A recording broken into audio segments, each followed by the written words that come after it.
নমস্কার।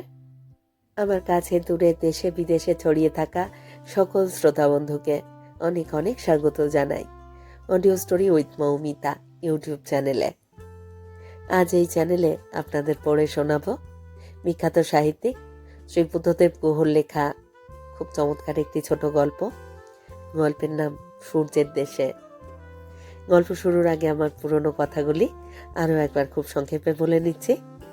এই চ্যানেলে যারা আমার গল্প পাঠটি শুনছেন তাদের কাছে অনুরোধ, যদি আমার পাঠ এবং পরিবেশনা আপনাদের ভালো লাগে, যদি গল্পটি ভালো লাগে, একটি লাইক করবেন এবং গল্পটিকে আপনাদের প্রিয়জনের মধ্যে শেয়ার করে দেবেন। আর এখনও যারা চ্যানেলটি সাবস্ক্রাইব করেননি, যারা নতুন শুনছেন, তাদের কাছে অনুরোধ, আপনারা অবশ্যই চ্যানেলটি সাবস্ক্রাইব করে আমার সাথে থেকে নিয়মিত শুনতে থাকুন নতুন নতুন বাংলা গল্প। আর কথা বাড়িয়ে সময় নষ্ট করছি না, শুরু করছি আজকের গল্প সূর্যের দেশে।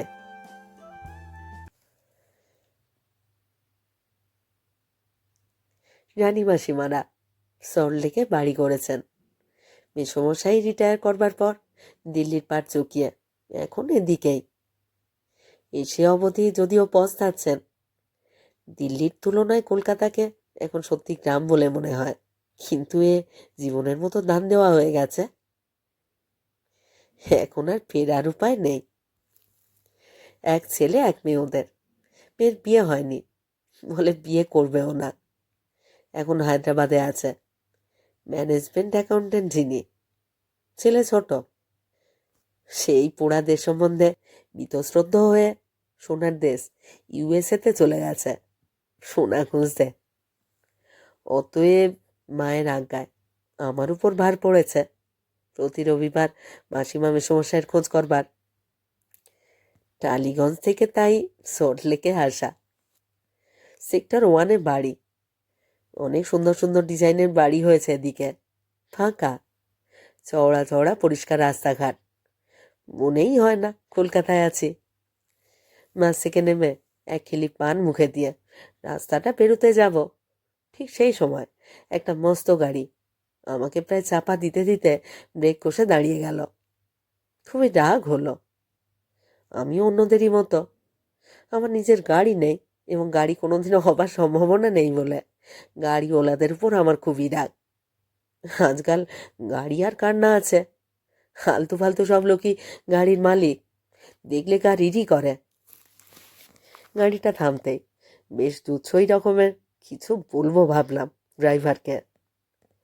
পানের পিকের সঙ্গে ঘেন্না মিশিয়ে ছুঁড়ে দেবো ভাবলাম পিচের মসৃণ রাস্তার উপরে, কিন্তু কিছু বলবার আগে ড্রাইভিং সিটের দিকে দরজা খুলে ড্রাইভার নামলেন। পায়জামা পাঞ্জাবি পরা মোটা সোটা এক ছোটোখাটো ভদ্রলোক, চোখে মোটা ফ্রেমের চশমা। নেমেই আমার দিকে চেয়ে বললেন, এক্সকিউজ মি, আপনার নাম কি তপেন? তপেন রায়? আপনি কি মিত্র ইনস্টিটিউশনে? হ্যাঁ, আমি অবাক হয়ে বললাম। ভদ্রলোক আমার পিঠে একটা চড় মেরে বললেন, কি রে তপু, আমাকে চিনতে পারলি না? আমি সূর্য। সূর্য? সূর্য? সূর্য? সূর্য?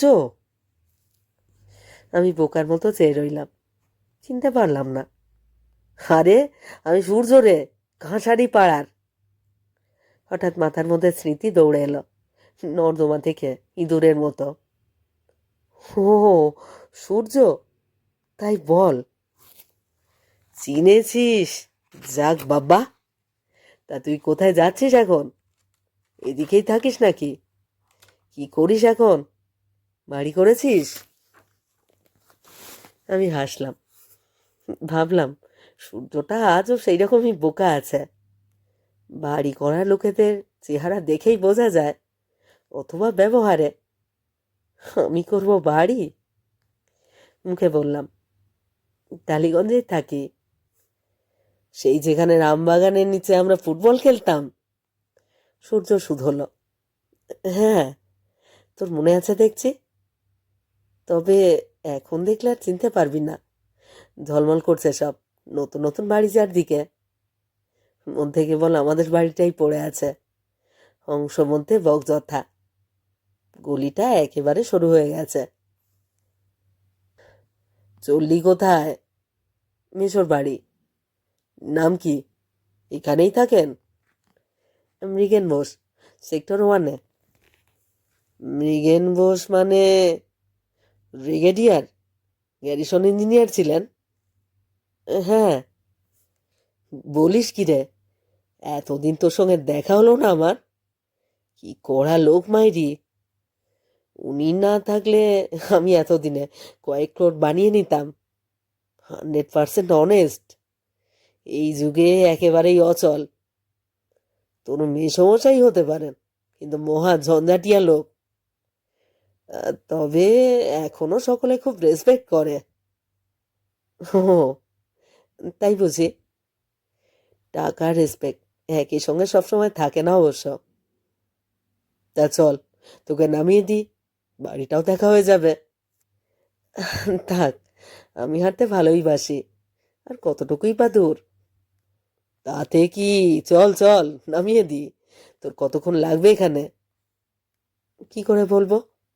ওরা একা থাকেন, যা দরকার টরকার তা কেনাকাটাও করে দিয়ে যায়। কাজের লোক তো এখানে ভালো পাওয়া যাচ্ছে না। একটি মেয়ে আছে, সেই মাসিমার আয়ার কাজও করে, আর টুকটাক কাজ। তা কখন ফ্রি হবি তুই? কেন বলতো? তোকে আমার বাড়িতে নিয়ে যেতাম, ছোটবেলাকার বন্ধু বলে কথা। আজ আমার বাড়ি খেয়েই জানা। গরিবের বাড়ি দুপুরবেলা দুটি ডাল ভাত। বললাম, দেখি কখন ছাড়া পাই ওখান থেকে। ওসব হবে না, তোকে ঠিক 11:30টায় গাড়ি পাঠাবো, ড্রাইভার এসে নিয়ে যাবে। দেখি, আবার দেখি কি রে? আবার দেখি কি? সূর্য আমাকে নামিয়ে দিয়ে গেল মেসোর বাড়িতে। ওর বিরাট সাদা গাড়িটা চলে গেল। কি গাড়ি কে জানে, মনে হলো ইম্পোর্টেন্ট। যাদের গাড়ি নেই তাদের গাড়ি সম্বন্ধে ভালো ধারণা থাকে না। আমারও কোনো ঔৎসুক্য নেই। মেসো বারান্দায় ইজি চেয়ারে বসেছিলেন। রানীমাসি রান্নাঘরে কি করছিলেন। মেসো বললেন, কার সঙ্গে এলে? আমার বন্ধু সূর্য, মিলিটারি কন্ট্রাক্টর। চেনেন নাকি? সূর্য সেন? এই কোন সেক্টরে কাজ করতো তা বললে বুঝতে পারতাম। তবে আমি একজনের নাম শুনেছি, সূর্য সেন বলে। সে তো 1 নম্বরের চোর, প্রচুর পয়সা করেছে। সে তোমার বন্ধু হতেই পারে না। তোমার মতো বয়সে এত পয়সা করা সূর্য সেনের পক্ষেও সম্ভব নয়। এ নিশ্চয়ই অন্য কেউ। মার্সিডিজ গাড়ি পাওয়া যায় না। বাঙালিটা তো কিছুই ভাবতে পারে না, সবটাতেই আমরা হু হু করি। আর অন্য সকলেই মার্সিডিজ নাকি যেন বললেন, তা চড়ে বেড়ায়। একজন বাঙালি চড়লেই আমরা সকলে মিলে তার পিছনে লেগে যাই।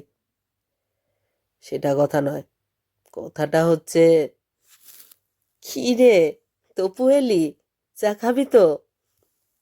রানী মাসিমা বললেন, ছোট তোয়ালেতে হাত মুছতে মুছতে এসে।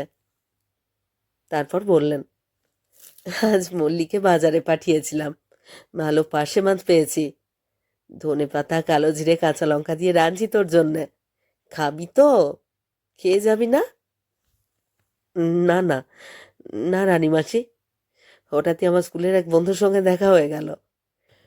সেও কাছাকাছি কোথাও বাড়ি করেছে, সে পেড়াপিড়ি করছে তার ওখানে খাওয়ার জন্যে। তোর বন্ধু? বাহ, ভালোই তো। তার সঙ্গে আলাপ করিয়ে দিলে সেও তো দেখাশুনো করতে পারবে আমাদের। সে যদি সেই সূর্য সেন হয়, তপু, তাহলে কিন্তু আমি তার সঙ্গে কোনো যোগাযোগই ডাকবো না। সেই সূর্য সেন মানে? রানী মাসিমা বললেন, আরে, সে ছিল 1 নম্বরের চোর। আমার সেক্টরে থাকলে ব্ল্যাক লিস্টেড করে দিতাম। ভয় কখনো আমার সামনে আসেনি। আপনাদের আর্মিতেও কারাপশন আছে নাকি মেশো? আমি অবাক হয়ে শুধলাম। মেশো বললেন, অ্যাটমসফিয়ারে অক্সিজেনের মতোই, হাওয়ার মধ্যে সূক্ষ্ম ধূলিকণার মতো এই ভারতবর্ষের রন্ধ্রে রন্ধ্রে করাপশন ঢুকে গেছে। দেখি রাজীব গান্ধী যদি এখন কিছু করতে পারেন। একটু চুপ করে থেকে বললেন, চিরদিনই অনেস্ট থাকলাম, আমি জালিয়াতি করি না, তবে আমার মোটা কাপড় মোটা ভাত তো জোটে। করাপ্টেড লোকেদের সঙ্গে আমার কোনো সম্পর্ক নেই। রানীমাসি ঝাঁঝালো গলায় বললেন, আহা, তোমার যত বাড়াবাড়ি। পৃথিবীর অন্য সকলেই করাপ্টেড, আর তুমি একা ধোয়া তুলসী পাতা। তোমার আক্ষেপ করা দেখে আমার তো মনে হয় তুমিই সবচেয়ে বেশি করাপ্টেড। মনের করাপশানও তো করাপশান বই কি। চুপ করো, যা বোঝো না তা নিয়ে বেশি কথা বলো না। ঠিক 11:30টার সময় মেশোর বাড়ির বাইরে বেরিয়ে দেখি সূর্যর গাড়ি তখনও আসেনি। তার বদলে কালো রঙা একটা ঝকঝকে গাড়ি দাঁড়িয়ে আছে বাড়ির সামনে। বুকার মতো চাইছি এদিক ওদিক, এমন সময় এক উর্দি পরা ড্রাইভার এসে সেই কালো গাড়ি থেকে নেমে সেলাম করে বলল, সেন্স হ্যায় ভেজিন হ্যায় হুজুর। অবাক হয়ে এগিয়ে গেলাম। পেছনের দরজা খুলে দাঁড়িয়ে রইল ড্রাইভার। আমি উঠলে সযত্নে বন্ধ করল। তারপর অল্পক্ষণের মধ্যে পৌঁছে গেলাম সূর্যর বাড়িতে। বাড়ি না বলে তাকে প্রাসাদ বলাই ভালো। লন, বাগান, দারুণ বারান্দাওয়ালা বাড়ি।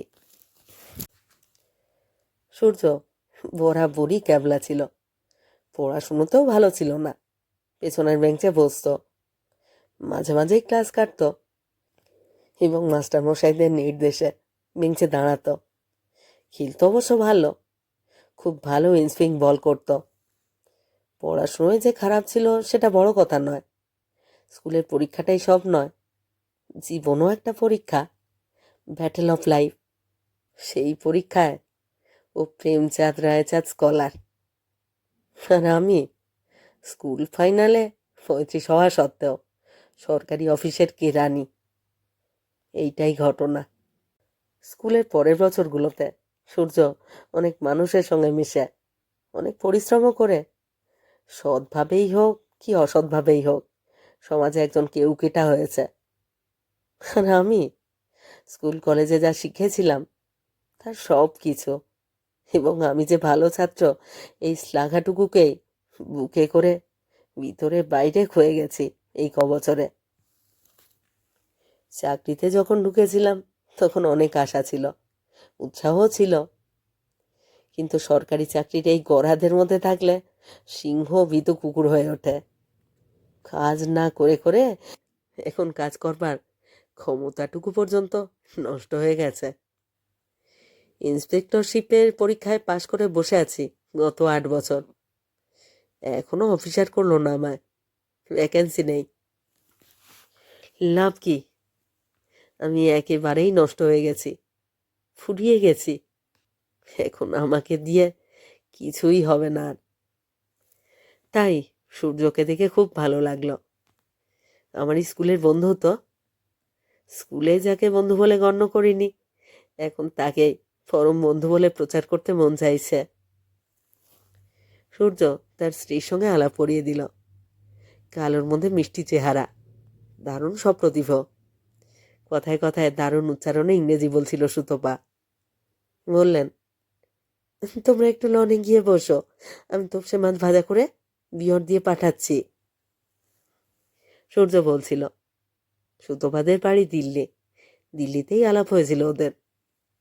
সিঁড়ি দিয়ে নামবার সময় সুতপা বললেন, কোটায় খাবেন? আপনার বন্ধু কিন্তু অনেক পদ রান্নার ফরমাশ করেছে, 2টো নাগাদ আমি ডাকবো আপনাদের। তার আগে সব শেষ হবে না, ততক্ষণ খিদে বাড়ান। সূর্য বলল, তার আগে আমাদেরও খিদে পাবে না? লনের কুশন লাগানো সাদা বেতের চেয়ারে বসে সূর্য বলল, এসব চলে তরে তোর, একটু আধটু ঢুকু ঢুকু। মুখে বললাম, কখনো সখনো। মনে মনে বললাম, পরের পয়সায় হলে চলে, নিজে যা মায়না পাই তাতে নুন আনতে পান্তা ফুরোয়। নিজের পয়সায় এসব করি এমন সামর্থ্য কোথায়? খুবই আনন্দ হলো। রাজপ্রাসাদে রাজকীয় অভ্যর্থনা পেলাম। সেদিন বিকেল 4টের সময় আমাদের পাড়ার গলির মোড়ে, কারণ আমাদের বাড়িতে গাড়ি ঢোকে না। যখন সূর্যর কালো উর্দি পরা ড্রাইভার সাদা মার্সিডিজ গাড়ি করে আমাকে নামিয়ে দিয়ে গেল, তখন পান্ডে পানওয়ালা থেকে রতন মুদি পর্যন্ত সকলেই অত্যন্ত সম্ভ্রমের চোখে আমার দিকে তাকালো। আমি যে সত্যি একজন ফেলনা মানুষ নই, সে সম্বন্ধে ওদের কোনো সন্দেহই আর রইল না। গলির মধ্যে ঢুকে একটা সিগারেট ধরিয়ে হেঁটে যেতে যেতে ভাবছিলাম, আমাদের উজ্জ্বল সব বন্ধু বান্ধবরা যারা ইউনিভার্সিটি থেকে উজ্জ্বলতর ডিগ্রি নিয়ে বেরিয়েছিল, তারা সকলেই আমারই মতো সীমিত হয়ে টিমটিম করছে জীবনের আকাশে। সূর্যর দীপ্তি আর তার চোখ ধাঁধানো ঔজ্জ্বল্য অন্য সকলকেই ম্লান করে দিয়েছে। Nothing succeeds like success.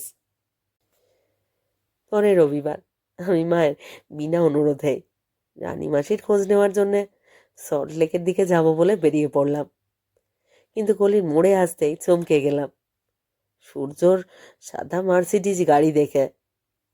Driver দরজা খুলে রানীমাসি আর মেশোকে নামাচ্ছে। মেশোর হাতে মিঠাইয়ের সন্দেশের প্যাকেট, মুখে দারুণ হাসি। এই যে তপু, ঠিক সময়ই এসেছি বলো। পাছে তুমি বেরিয়ে পড়ো, তাই সকাল সকাল এলাম। আমরা আজ তোমাদেরই বাড়ি ডে স্পেন্ড করবো। গাড়ির বুটে গলদা চিংড়ি আর নারকুল আছে, বুনুকে বলতে হবে যেন জমিয়ে মালাইকারি রাঁধে। গলদা চিংড়ি? মাথা ঘুরে গেল আমার। আজই সকালে বাজারে গিয়েছিলাম, 70 টাকা কেজি। রানীমাসি আর মেশোকে মার কাছে পৌঁছে দিয়ে আমি বেরিয়ে গেলাম। তারপর রঞ্জিতদার দর্জির দোকান থেকে একটা ফোন করলাম সূর্যকে। সূর্যই ফোন ধরল, বলল, কি রে তপু, গুড মর্নিং, আসবি নাকি? না, কিন্তু কি ব্যাপার বলতো? 7 দিন আগে মেশোর এক রূপ দেখলাম, আর আজ অন্য রূপ। তুই কি দেখছি মন্ত্রজ্ঞ? কি করে করলি এমন পরিবর্তন? আমি কিছুই করিনি, আমি কিছুই নই, করিও নি কিছুই। সে কি রে, আমি তো কিছুই বুঝছি না। তুই বুঝবি না। আসল কথাটা হচ্ছে, মাইনে বা পেনশনের টাকায় কারোরই যে কুলোচ্ছে না রে, কুলোচ্ছে না আজকাল। যে যতই অনেস্ট হোক না কেন, অনেস্টি ধুয়ে পেট চলছে না। আমি কেউই না। আসল ব্যাপারটা হচ্ছে ইনফ্লেশন। টাকা তো কাগজ হয়ে গেছে। বুঝলাম না, আমার মেশোর মতো লোককে বশ করলি কি করে, সেটা খোলসা করে বল। তোর মেশোকে আমি আমার কোম্পানির রিটেনার অ্যাপয়েন্ট করেছি, আমার লিয়াজো অফিসার, মাসে 2000 টাকা মাইনে, ইন নাম্বার 2, এবং যখনই দরকার তখনই গাড়ি। আমার সঙ্গে ওর ডিপার্টমেন্টের লোকজনের একটু আলাপ পরিচয় করিয়ে দেবেন শুধু। যখনই প্রয়োজন হবে একটু ইন্ট্রোডাকশন, ওর এইটুকুই দরকার। তোর মতো মানুষটাই মিলে সমস্ত দেশটাকে অসৎ করে দিলি সূর্য, এমনকি আমার মেশোকেও। Unthinkable. After retirement, unthinkable. Don't be silly. আমি করিনি, আমি করিনি তপু। ইনফ্লেশন করেছে, আমি তো নিমিত্ত মাত্র। কট্টর স্পেশালিস্ট আমি। হ্যাভসরা যদি হ্যাভ নটসদের না দেখে তো কে দেখবে বল? দেশের দশের ভালোই করেছি আমি চিরদিন, এখনো করছি। এসব কথা থাক, তুই চলে আয় বরং। আজও তোপসে মাছ আছে, রোদে বসে বিয়ার খাবি তো চলে আয়। না, আজ হবে না রে, আর কখনো হবে কিনা জানিও না। যে কারণে আমার সল্টলেকে যাওয়ার দরকার ছিল, সেই কারণটাকেই তো তুই উৎপাটন করে দিয়েছিস। উল্টে মেশোই এখন আমাদের দেখাশুনো করবেন বলে মনে হচ্ছে। তাহলেই দেখ, ভালোই হয়েছে বল। শুধু নিজের ভালো নয়, সকলের ভালো করাই আমাদের জীবনের মট্টো, ব্রত। আজ না আসিস তো আগামী রবিবারে আসিস, তোকে কিছু ভালো পরামর্শ দেব। বললাম, আচ্ছা, ছাড়ছি এখন। বাড়ির দিকে ফিরে আসবার সময় সূর্য ড্রাইভারের সঙ্গে মুখোমুখি হলো। সিলাম করলো সে আমাকে দেখে, বেশ ভালো লাগলো। আবার সকলে দেখলো। পান্ডে পানওয়ালা, রতন মুদি, পাড়ায় আমার ইজ্জত বেড়ে গেল।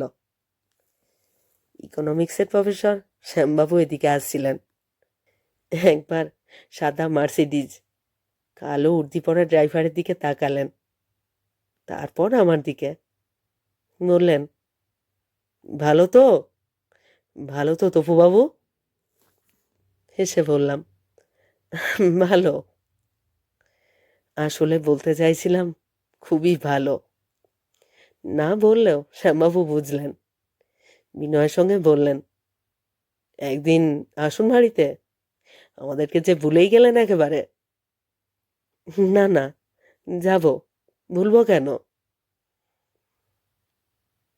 হাঁটতে হাঁটতে ভাবছিলাম, এক মিথ্যা সূর্যর একটা গাড়ি আর ড্রাইভারের প্রতিফলিত আলোতেই এই চাপা অন্ধকার গলি আলোকিত হয়ে গেল। কি আশ্চর্য!